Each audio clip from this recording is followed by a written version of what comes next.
Hello everyone, welcome to my new bookshelf tour 2023. I've actually got new bookshelves since last time I did a bookshelf tour, so yeah, quite a few more books packed in there. Some have left my collection, some new books have arrived.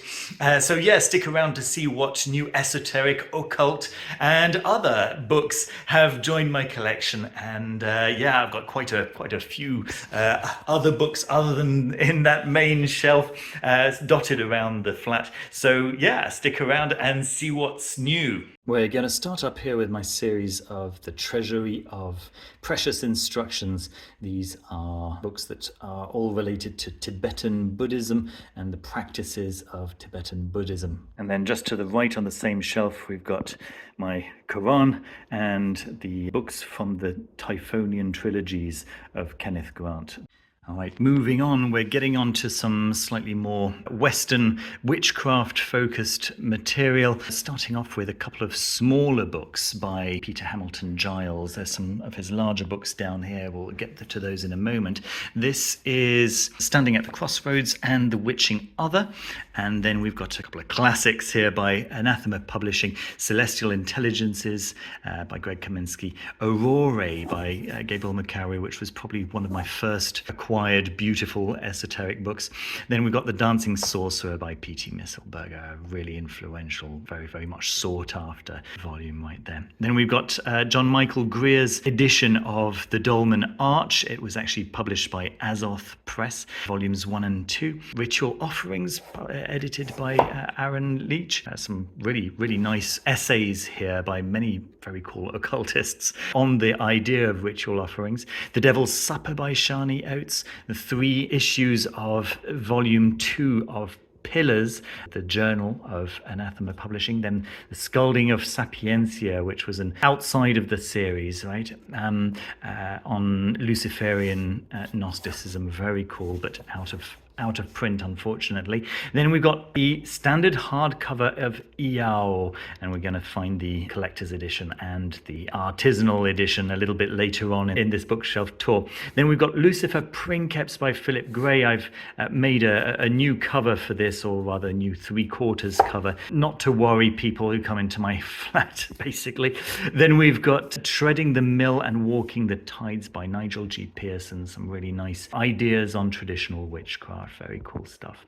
Then we've got Scarlet Imprints, an excellent book on the art of magic by Phil Lagarde and Dr. Alexander Cummins. Then we've got the Necromancy in the Medici Library by Brian Johnson, and Clavis Goetica by Frater Acher. These are both published by Hadean Press. Stelus Daemonum. Surprisingly, I haven't actually opened this one yet. The reviews that I've read haven't been enticing, so I haven't given it a chance yet, but I'm sure that I will open it at some point and give you my thoughts on it. Then we've got these 10 issues of volume 1 of The Equinox by Alistair Crowley. I've reviewed these in the past already, so you probably already know what this is all about. And then continuing along, we've got The Great Transformation by Karen Armstrong. Then we've got Fundamental Samurai Teachings, which I haven't opened yet, this one, Anthony Cummins. Then we've got the 2 volumes of Catafalque, the main body of the text, and then the second volume with all the end notes. huge endeavor there by Peter Kingsley. There we go. Then we've got 2 little books here on, it's basically Jungian techniques rather than Jungian philosophy or thought by, again, Robert A. Johnson. So we've got Inner Work and Owning Your Own Shadow. Yeah, very cool little practical books there. Load of Joseph Campbell books, some really great ones here. I'm waiting for the 4th volume of The Masks of God to be available as a hardcover, but I'm not sure it's coming, you know. It's been a little while since we've had Occidental Mythology, I think, was the 3rd volume, Primitive Mythology being the 1st. Anyway, hopefully we'll get the final one, which is Creative Mythology. We'll see.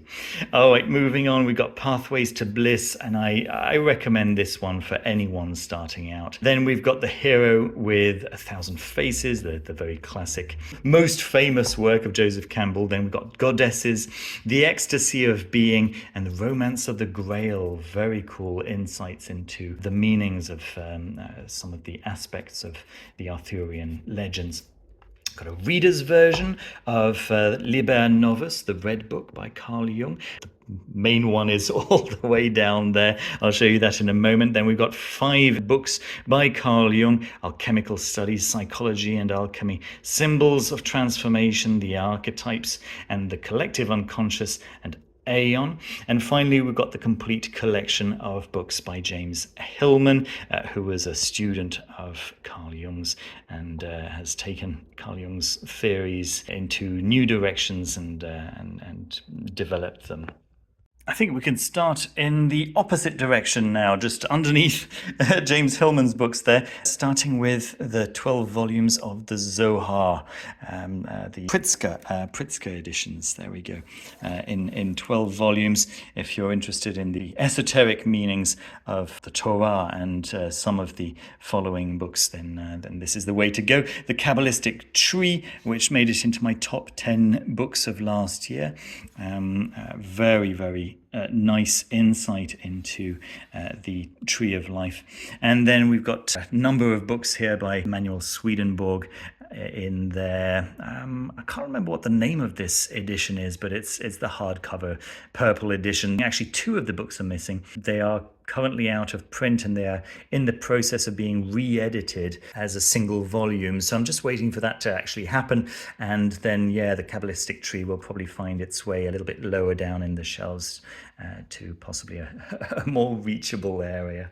Next along, and if I can just get a good shot of this, there are my 5 volumes of Song of Ice and Fire by George Martin. I wonder if we'll ever get volumes 6 and 7.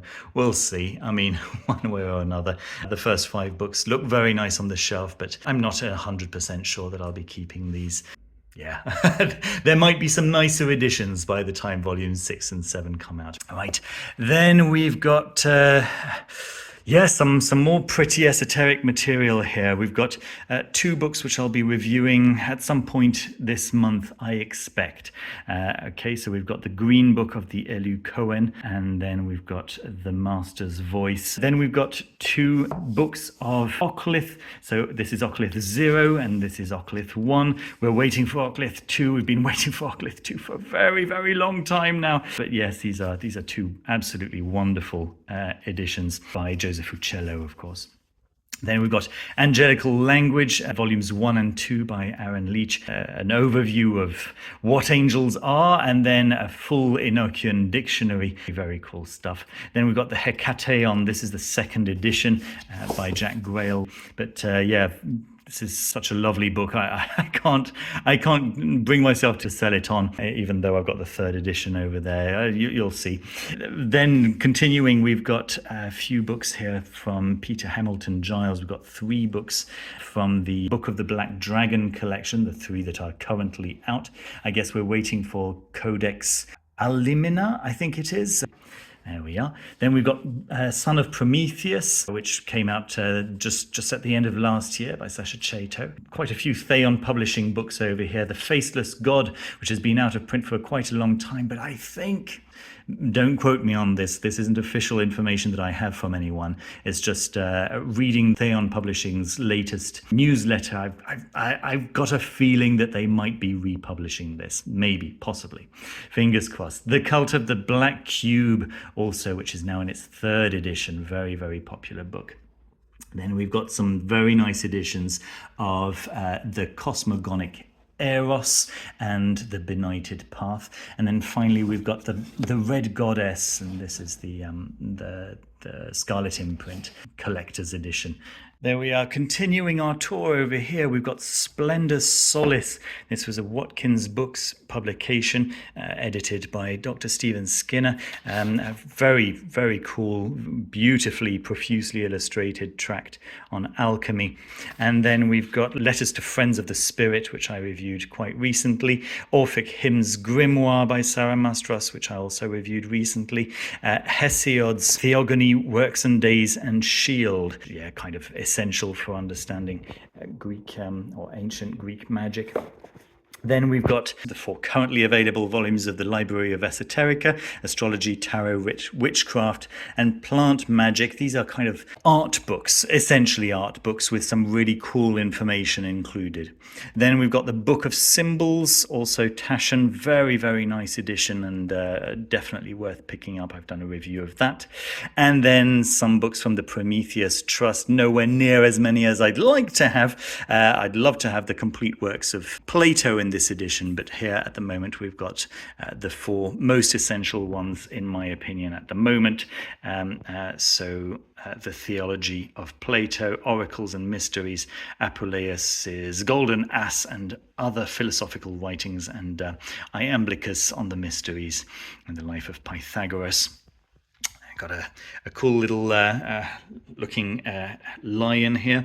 And then we've got a couple of my Norse books. So we've got 2 of the Shani Oates Odin trilogy. The third one hopefully will reach me by the end of this month. And Taking Up the Runes, really nice classic book by Diana Paxson. Egyptian mythology, I'm not sure what that's doing up here. I think it's just because I didn't have any space for it anywhere else. Then we got Tales of Norse Mythology, The Children of Ash and Elm by Neil Price, and I really recommend Neil Price. It's a perfect primer for anything to do with Norse mythology and Norse magic. Very, very cool stuff. And finally, Hel Runar by Jan Fries. Hopping down a notch, we're coming to a shelf that's mostly hidden by a load of stuff. So let me just take all that stuff off and I'll show you what's underneath. It's my comic shelf. So we're starting off with Death, which I don't have as an absolute edition, but this deluxe edition suits me just perfectly fine. Then we've got the 4 volumes of The Invisibles, Promethea, which I would love to have an absolute edition of, but it's just so difficult to find and so expensive. Then The Watchmen, Crisis on Infinite Earths, which starts off my DC collection, right? I'll just very slowly go across here so you can read some of the titles.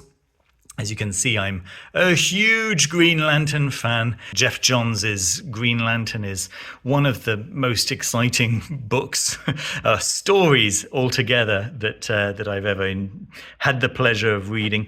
And you can see that it ends with Doomsday Clock, and that's when I said, okay, I think I've got a nice collection there. It's a good story with a nice beginning and a nice end. Let's take a step back there. So then with all of the items back in place, I can show you this beautiful goddess with 1,000 hands, which I brought back from Yangshuo, close to Guilin in south rural China. This is something that I actually made myself. I used a scalpel to make a stencil to spray the cover of a mahjong box, which I used to store a mahjong set that I brought back from China, and the resulting stencil just looked very cool, so I put it on a black background, and here it is. Then there's this lovely, very serene looking Buddha, again picked up in the same places as this one over here, which look very, very nice. There's my 100,000 subscribers plaque. Hi everyone. And then there is this lovely sake bottle and 2 cups. This one picked up in Kyoto in the second leg of that same journey.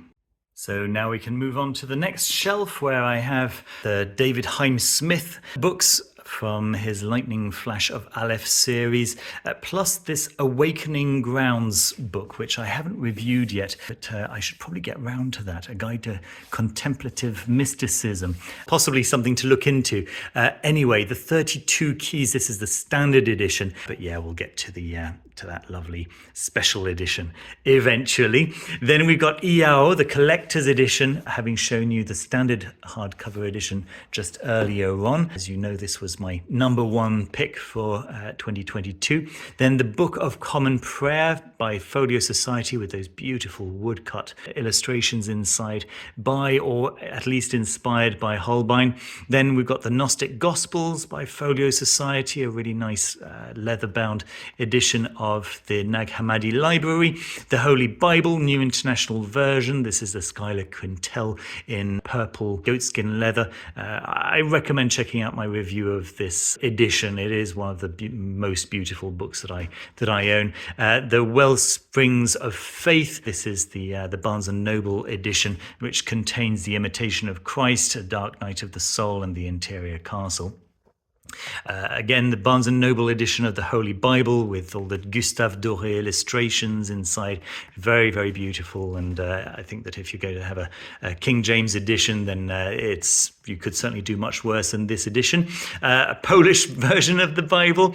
Then we've got, well, I'll let you judge for yourself, starting off with some John Dee, the Monas Hieroglyphica, published by Ouroboros Press, and then the Theatrum Chemicum Britannicum by Elias Ashmole, also Ouroboros Press. This was also among the first really beautiful books that I purchased for this collection.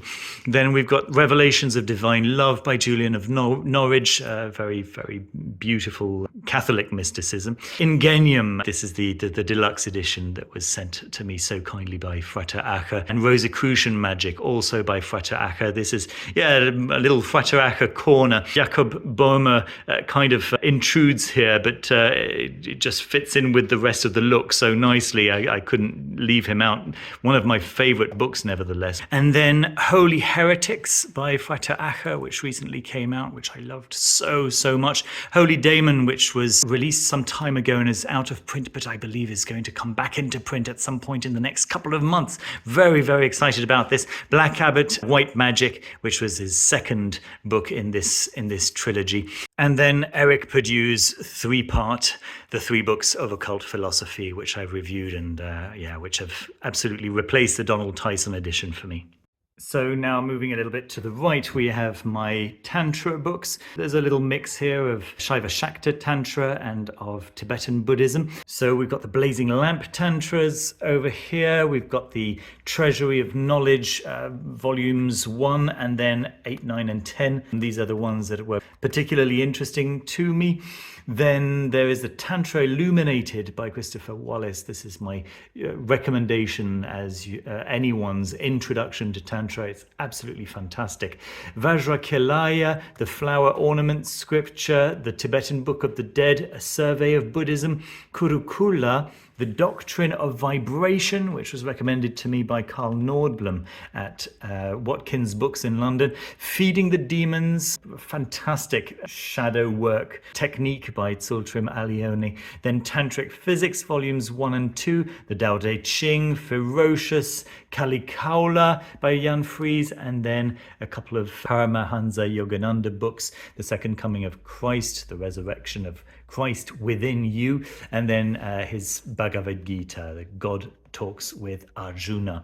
And then the Epic of Gesar of Ling, Volume 1. Moving down from here, we've got a shelf with a little bit of everything. I was talking about David Hynes Smith's beautiful deluxe edition earlier on, and here it is, the 32 keys with its lovely leather cover and its cloth spine. I absolutely loved this, and I think it makes sense to have it face out.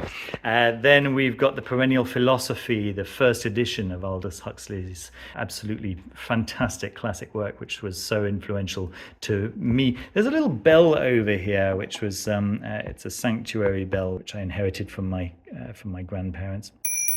Very lovely, lovely little bell. And then what else do we have? Endymion, the Sworn and Secret Grimoire by Count Abaca, but of course it was Jake Stratton Kent's work. Then we've got Goetic Common Sense by Frater Acher, Historiola, The Power of Narrative's Charms, by Carl Nordblom. Then we've got the Holy Books of the AA, in a very nice white leather cover. Then we've got The Reign of Saturn, which I haven't read yet, this one, The Reign of Saturn. I'm looking forward to reading this one.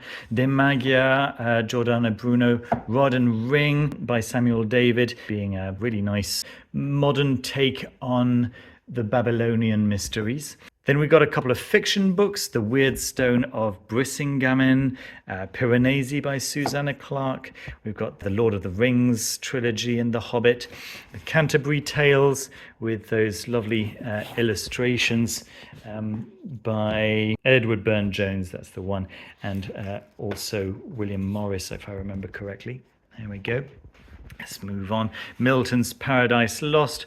The Bath of Bright Silence. This is the second volume, in David Heim-Smith's series called The Lightning Flash of Aleph. It's a smaller book than the rest, and that's why it's down here with these ones down here. Got Dune, Circe, The Starless Sea, and Babel. As you can see, I don't have a chance to read very much fiction, but these are quite cool, and I just got Babel for Christmas, so yeah, I'm looking forward to maybe taking a little bit of time to read that.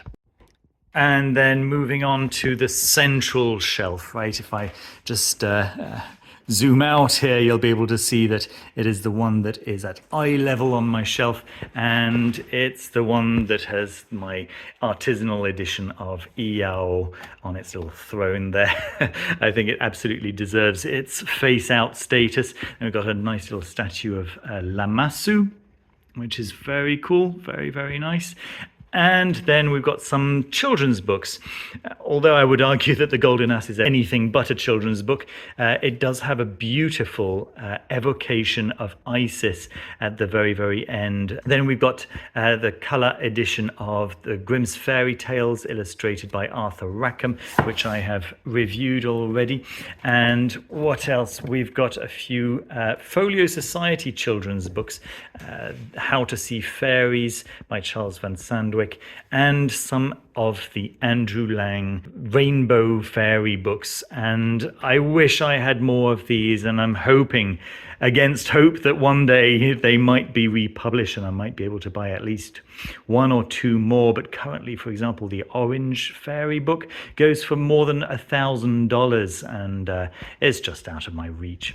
Moving on to my shelf with the grimoires, or including the grimoires, because we've also got the Golden Dawn over here, 7th edition, and Aleister Crowley's Magic Book 4, right? So two essential books that really should be on any magician's shelves. Then we've got the 3rd edition of the Hekateon, which is really lovely. I've talked about that one already. Then we've got a few books over here by Dr. Skinner. These are essentials once again, the Clavis, or Key to Unlock the Mysteries of Magic, which is quite similar to this one over here by Joseph Peterson, the Clavis, or Key to the Magic of Solomon. So they're both the Greater Keys of Solomon, both manuscripts by Sibley and Hockley, but yeah, just slightly different editions and based on different manuscripts. Very, very cool in both situations. Then we've got Ars Notoria, which is in 2 volumes. So we've got the grimoire itself, and then we've got the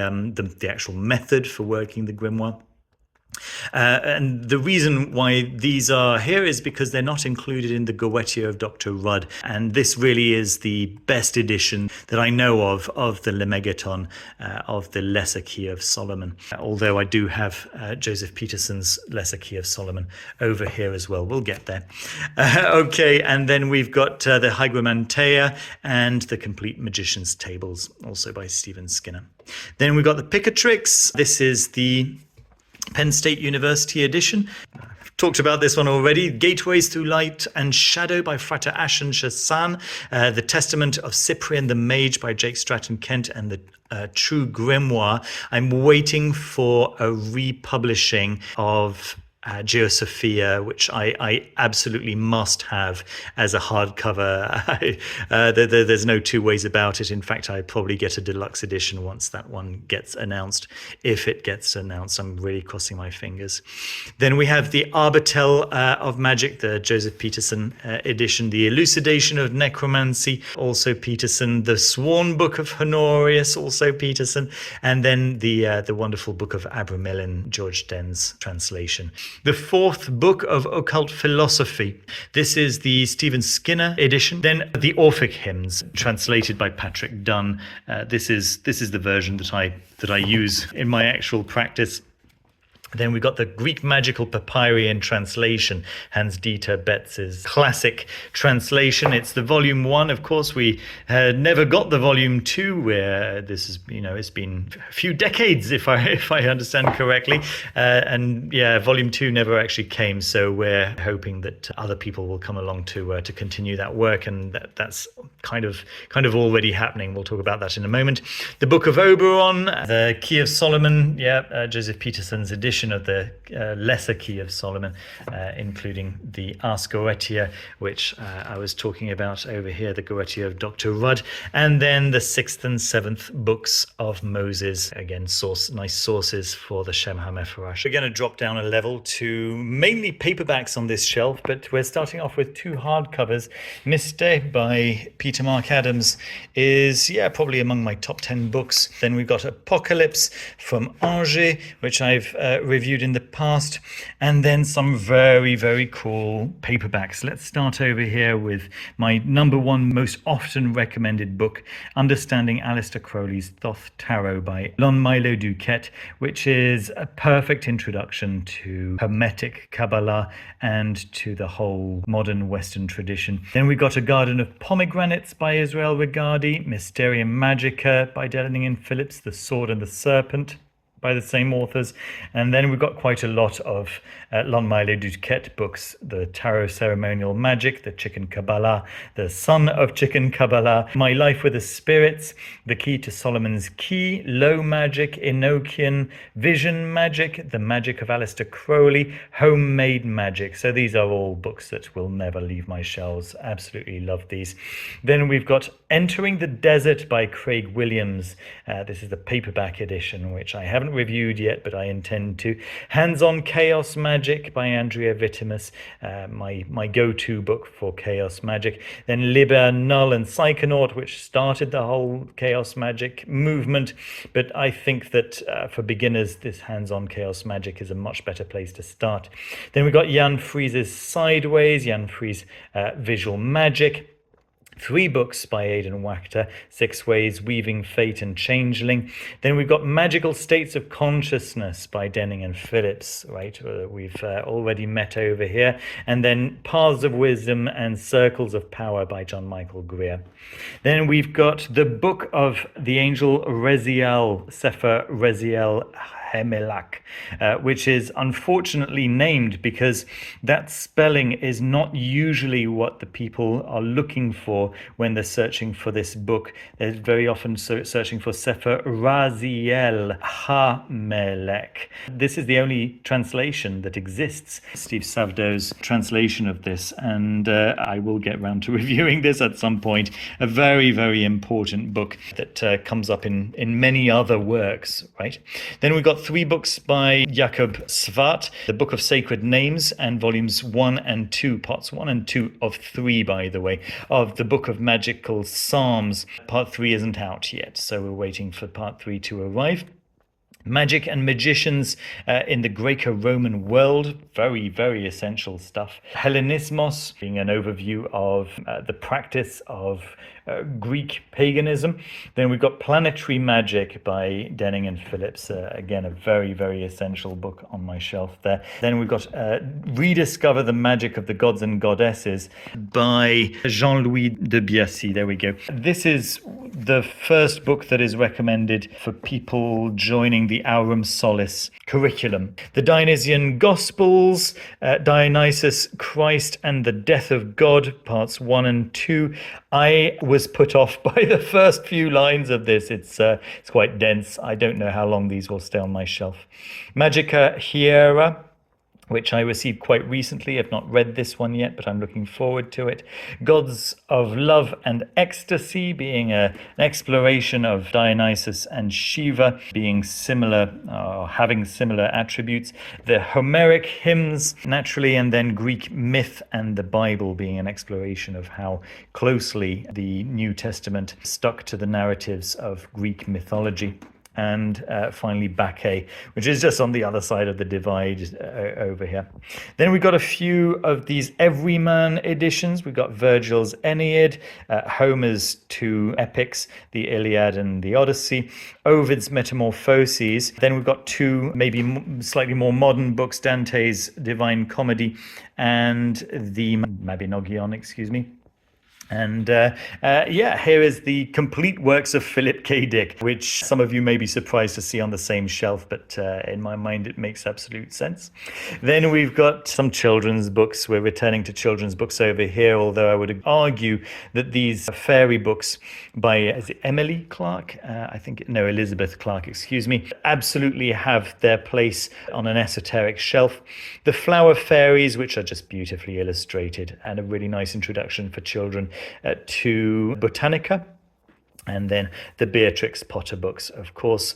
And then finally, and again, why is this alongside Beatrix Potter? Really because of its size, and it's a smaller shelf, as you can see. It's like a shelf that's dedicated to shorter books. And yes, this is Inanna, the Lioness, which came out just a few days ago, or a couple of weeks ago maybe, and that I've reviewed already. Very, very lovely book by Samuel David. All right, and then we can move on to this shelf over here with more kind of short, stubby books, And this is Nazarth by Alexander Cummins. The Pillars of Gladness, lovely book that made my top 10 this year. The King in Yellow, of course, by, I forget his first name, Robert Chambers, there we are, which influenced H.P. Lovecraft. Then we've got Alchemy and Mysticism by Alexander Rube. This is one of the Troy books. I forget the name of this one. It's called... here we go. Wart Cunning, a folk magic herbal. And it's the only black edition that I have from Troy, and I absolutely love it. But it is kind of difficult to work out what the title is. You can see that it is there, but it's barely visible to the naked eye. Then we've got the Dhammapada. We've got a book on magical circles by William Kissell from Ouroboros Press. Very, very cool. Magic circles in the grimoire tradition. We've got a classic Kybalion right there. Aleister Crowley's Book of Lies. Ouroboros Press books over here with the Hermetica. Pretty essential stuff. Rosicrucian Manifestos, Zoroaster's Telescopes, Flamel's Hieroglyphical Key, Aurora and Prophecies by Paracelsus. And then there's The Secret Commonwealth of Elves, Fauns and Fairies by Robert Kirk. Very, very curious book right there. And then we've got some essentials by Shambhala Press, The Way of the Bodhisattva, Zen Mind, Beginner's Mind, the Tibetan Book of the Dead. Then we've got the Rumi collection and the Gospel of Thomas. And this is the Goetic Liturgy by Jake Stratton Kent. Very cool stuff, which I'll be showing you soon, I think. Then 3 books by W.B. Yeats from Black Letter Press. We've got De Radis, of Al-Kindi, or the 3 books of occult philosophy plus book 4 of Agrippa. This is the one that I translated, the Esotericism of Dante by René Guénon. This is the one that I introduced, The Cloud of Unknowing. And then we've got the Bibliothèque Bleue Grimoires, the Petit Albert, the Black Pullet, the Red Dragon, and the Enchiridion Leonis Papae. And finally, we've got the Litanies of Thoth by Reverend Jemimi Jehuti, published through Theon Publishing. And this is an addition to, let's go straight over here, and we'll start with this one, The Book of Flesh and Feather, which is a reimagining of a series of rituals to Jehuti, to Thoth. All right, we'll get to that. Let's start over here with The Everlasting Flame, a really nice book on Zoroastrianism, very, very beautifully illustrated and profusely documented. The Seven Names of Lamashtu by Jan Fries, very comprehensive look into the Lamashtu demon. Then we've got the Three Quareia books, essential reading, of course, as you already know. Then we've got the complete mystical records of Dr. John Dee, The Art of Carl Jung. Then we've got 3 books by Cusas. We've got Mesopotamian incantations and related texts in the Shoyan collection. Then we've got Sumerian literary texts in the Shoyan collection. And then finally Babylonian divinatory texts, chiefly in the Shoyan collection. There we go. Then we've got the Greek and Egyptian magical formularies. This is basically the PGM, the Greek Magical Papyri, completely new edition, which I'm looking forward to showing you in a bit more detail in its own review. But I have hope that this is actually going to get a second volume as opposed to Hans Betz's edition. Then we've got The Greater and Lesser Worlds of Robert Flood, William Blake, The Complete Illuminated Books, which I still haven't picked up as a hardcover because it's just very difficult to pick up, but this paperback edition is just wonderful. Weeds in the Heart, a lovely book that I reviewed for you. Then we've got Tibetan Symbols and Motifs, a complete encyclopedia of those Tibetan symbols, which I've reviewed for you in the past. The Book of Flesh and Feather I've talked about. Can't remember what this is actually called, but it's a double volume from the Embassy of the Free Mind on early Inculinati. The Carvax monographs, the Book of Kells, The Secret Teachings of All Ages, which I reviewed just a couple of days ago. The Sacrificial Universe by David Hyde Smith, a very beautiful, oversized book. The Egyptian Book of the Dead, of course, a couple of books on Tibetan gods and goddesses, beautifully illustrated. Joseph Banks's Florilegium, which is all of the engravings of flowers and plants that Joseph Banks drew on his journeys with Captain Cook. And then Phenomena, which again I reviewed just a couple of days ago. So I'll come back to the main bookshelf in a few moments, but for now I've got a few more esoteric books to show you. 101 Plants That Heal, Occult Botany, Veneficium, Botany for Gardeners, Hermetic Herbalism, 13 Pathways of Occult Herbalism, Practical Alchemy. As you can tell, these are all Green Path related books. This is a little book of poetry that belongs to my wife, Polish poetry. Then we've got 5 issues of Verdant Gnosis. And then we've got a few of Josephine McCarthy's books over here. The very recently released Mystagogus, which accompanies the set of cards that she has personally painted. Then we've got Magic of the North Gate, Tarot Skills for the 21st Century, and Magical Knowledge Trilogy. Very, very cool stuff. And then if I come out into the corridor over here, I'll show you just a few more of my esoteric books. We've got The Ultimate Guide to Chakras. We've got a few books here by Anadea Judith, Eastern Mind, Western Body, The Wheels of Life, Charge and the Energy Body. Then we've got Peter Mark Adams's The Power of the Healing Field. Another gentleman who's not Peter Mark Adams, but also has the surname Adams, called A Visionary Guide to Lucid Dreaming. Then we've got Sarah Janes's Initiation into Dream Mysteries, Lucid Dreaming, Practical Guide to Astral Projection. That's a Denning and Phillips book. Then we've got a few of these Princeton books over here. We've got Mircea Eliade's The Myth of the Eternal Return and Eliade's Shamanism classics over here. Then we've got Newman's The Origins and History of Consciousness, The Great Mother, and then Sally Kempton's two books here, Awakening Shakti and Meditation for the Love of It. I can just push my phone into the corner over there. We've got Words of My Perfect Teacher, so an introduction to Tibetan Buddhism, Tantric Grounds and Paths, Vajrayana, An Essential Guide to Practice, Proanos by Greg Kaminsky, Shock and Amazement, Vision and Transformation, Change Your Mind, Santideva's The Body Karyavata, then Sharp Practice by Robert Fitzgerald, Indra's Net, Mindfulness in Plain English, and then Yongey Mingyo Rinpoche's The Joy of Living.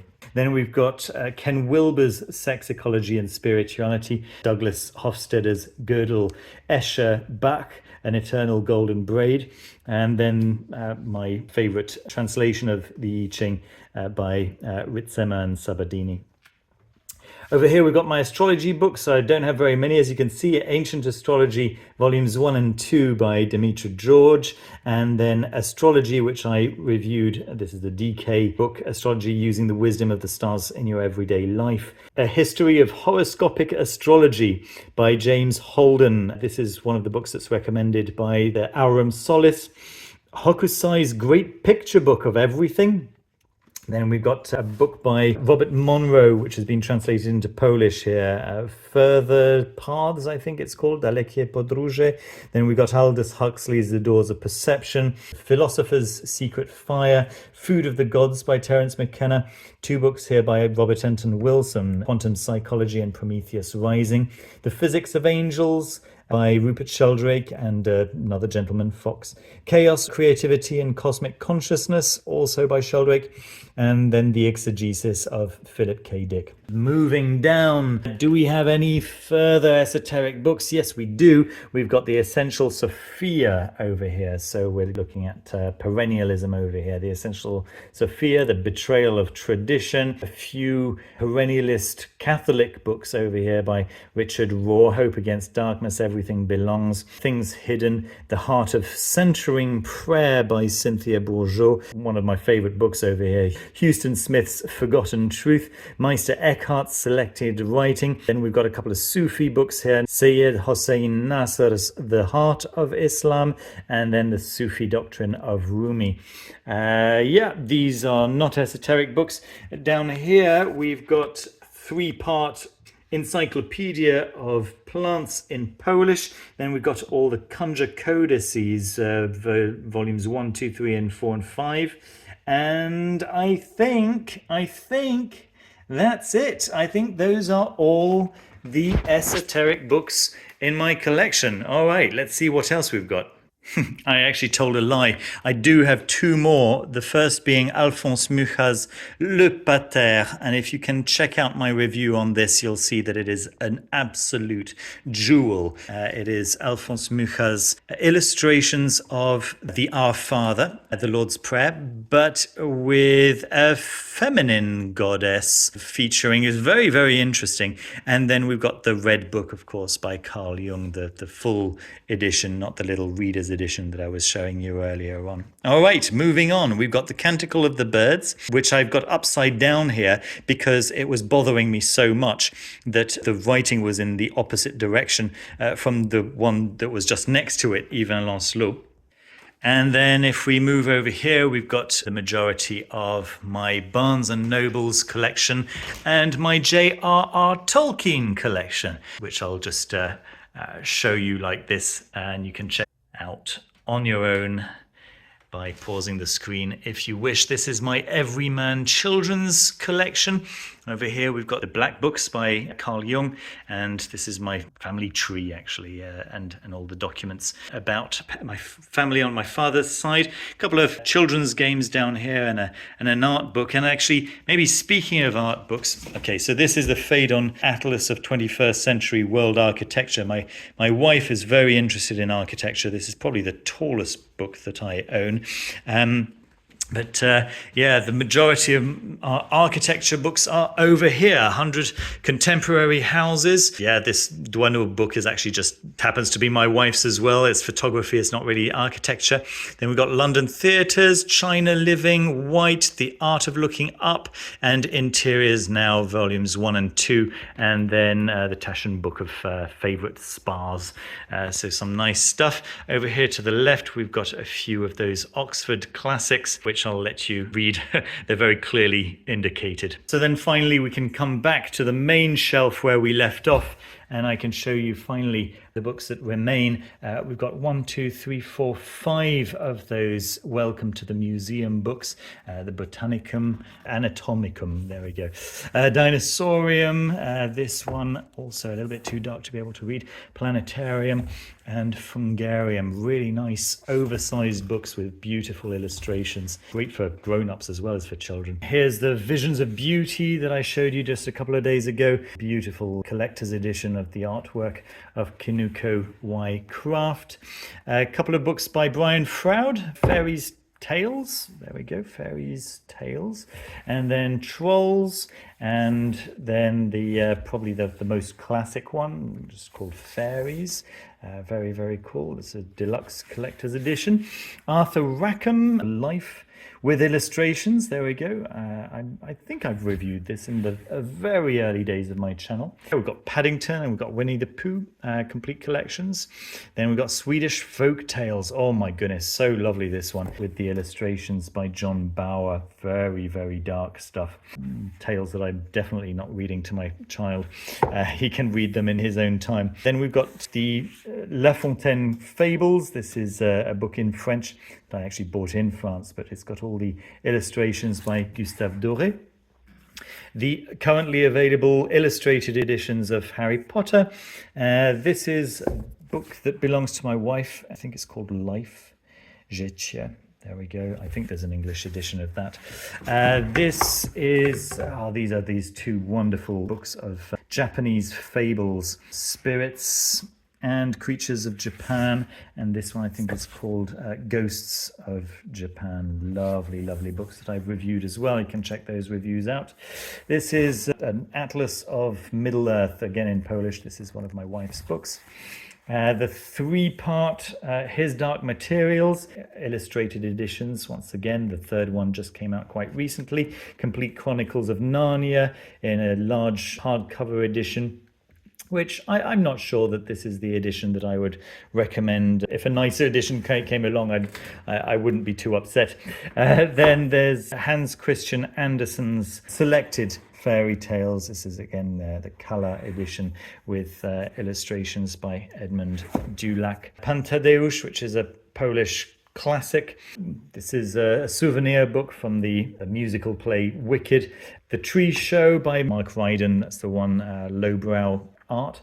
The Arrival by Sean Tan. And here is most of the art books that I have. So Michelangelo, you've got this blue edition, and we've got the Taschen edition. I'm going to be getting rid of this blue edition as soon as Taschen come around to making the same sized edition of Leonardo da Vinci's complete works, and you'll see that it should just fit in nicely in that space there. For the moment I'm keeping this blue edition, which is very nice, but it's just not quite as nice as this Taschen edition. As you can see, it's quite significantly thinner, although the contents are great. They're really, really good. Piranesi, which came out in this 34.5 centimeter tall edition, just a regular XL edition just a few months ago. And then Caravaggio as well. Albrecht Dürer, this is not Taschen, this is Prestel. Then we've got the National Gallery, the Art of East Asia, Titian, Turner, Florence, the paintings and frescoes. This is the Schallberg book that I've been learning from these past few weeks, And yeah, things are coming along quite nicely. I've made a lot of progress since a couple of weeks ago when I showed you what I was doing with those profiles, those noses and mouths. And then we've got the 3 volumes of Swamp Thing by Alan Moore and the 4 main parts of Neil Gaiman's The Sandman, plus the overture over there. The 5th part has like additional material. But yeah, space on my shelves has not really permitted me to buy that 5th edition, and it's also quite expensive. So I actually have all of that material in other formats. So I've not bothered with the 5th volume. And then maybe I can finish up by showing you some of my board games. I mean, why not? We're here looking at my shelves. I might as well show you. This is one that I'm playing with my wife at the moment. We're playing 1 episode per month. There are 12 episodes in this game, and if you think about it, there aren't many games that you've played 12 times. Season 1 was actually the best game that I've ever played in my life.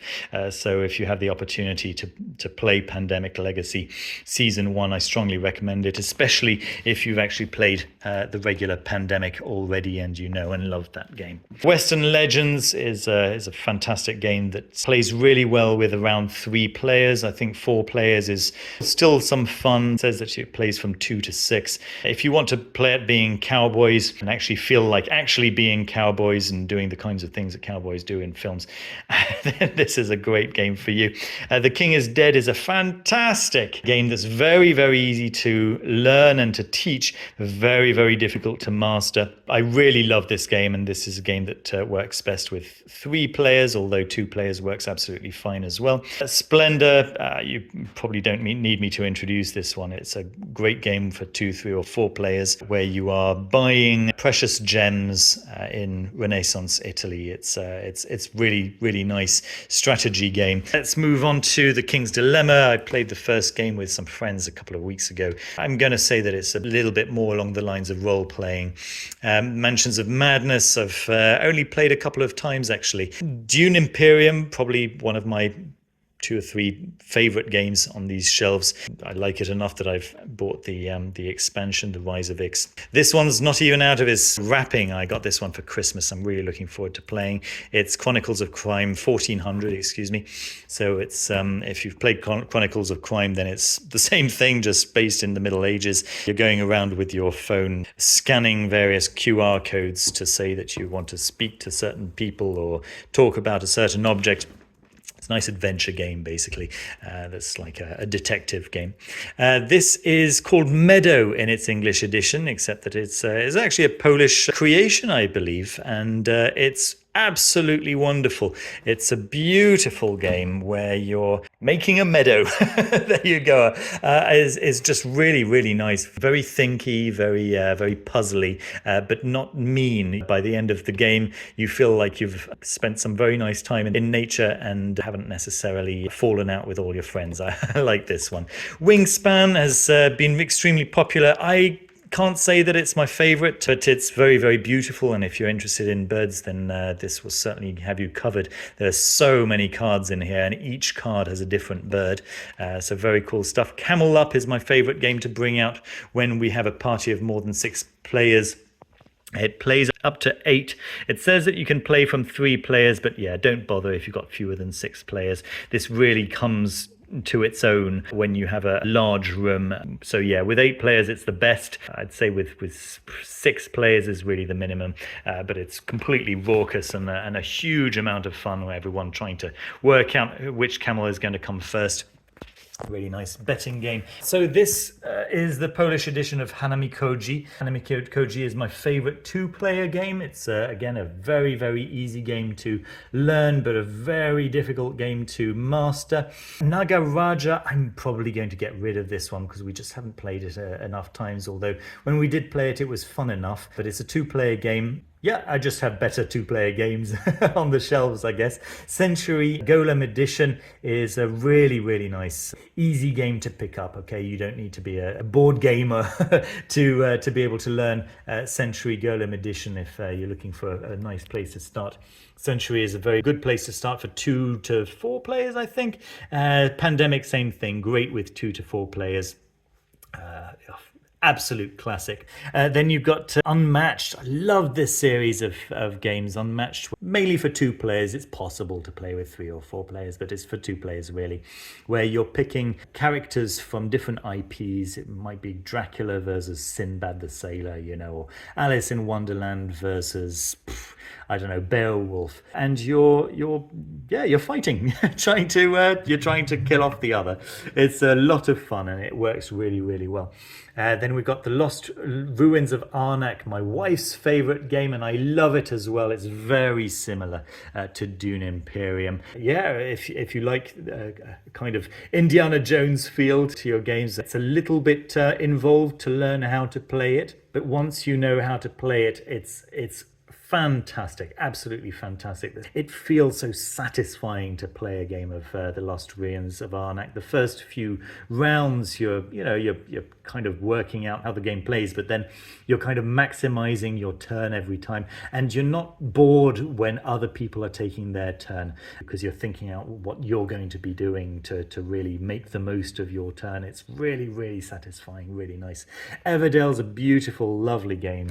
Very, very, very cute, very lovely worker placement game. Again, very, very satisfying game. And Blood Rage, the quintessential Viking game. If you like your Norse mythology, then this one has absolutely got you covered, and great at 3 players and 4 players, in my opinion. There we are. So there you are. Now you know what's on my shelves. Can you believe it's taken over 4 hours to record all of that? I've got a couple of bloopers. I don't know whether I should show you. A history of horoscope. A history of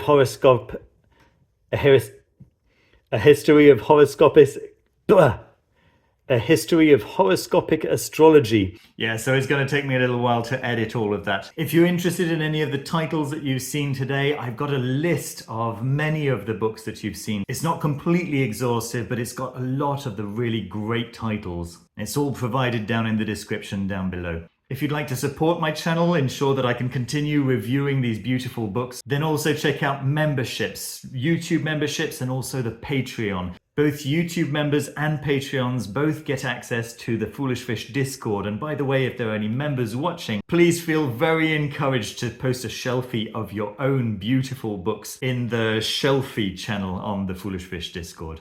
Let me say now a very, very special thank you to all the members who have made this collection possible.